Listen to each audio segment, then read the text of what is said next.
How can Democrats start kicking again? It doesn't matter how rational or reasonable your sales pitch is to swing voters, they're never going to hear that pitch. I think a lot of people look at the show that we watch all day long and they're like, I don't understand why people are okay with this. That is such a wrong assumption, because it's not that Americans are okay with it. No one watches the news. That's America, folks. We make messaging that's done by liberals and for liberals, and liberals love it. And it doesn't do jack to win elections. You're talking to an audience that knows nothing.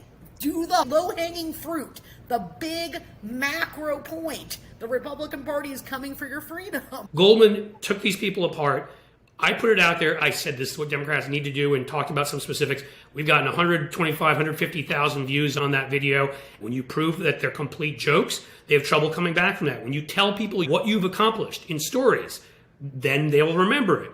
What people need to understand is you do not change minds with facts. You refute their Hunter Biden with facts and data. All you have done is legitimize. What you should be doing is you should be belittling them in whatever way their tweet or their comment most opens them up to be belittled about, and not engaging on the substance, because as soon as you've done that, they've won. Doesn't matter what you say, they have won.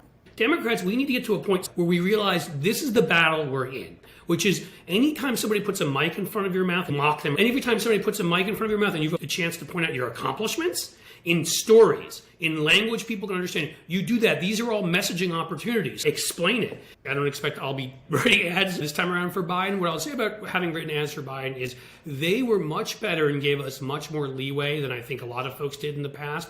If we can change the culture, and it's changing with some of these folks I'm talking about of our party, so everybody gets that every time you have a microphone in front of you, you need to be mocking or messaging your positive accomplishments. Mockery, more aggression, less fear of saying what needs to be said, more plain-spoken language. You repeat, and you don't just repeat it for 6 months like Democrats deliver. We got that started. Everyone thinks, oh, that's done now. And I'm like, no, dude.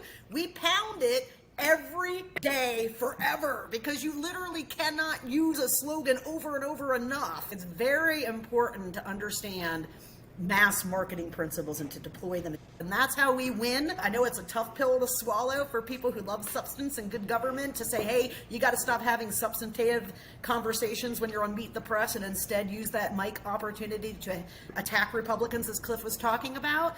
But that's the reality that we're facing. As shitty as I feel about that, it is not nearly as shitty as I feel about the prospect of seeing trans people jailed, about where this is going to head. And it is very clearly going to head in a very bad spot for the people that liberals claim to care the most about, which are people without power who are in marginalized populations. If you like what you're hearing, if you like what you're seeing, and you want to make sure to find that, subscribe to Blue Amp or follow the Beyond Politics podcast, because this show is going to be up there and we will keep you updated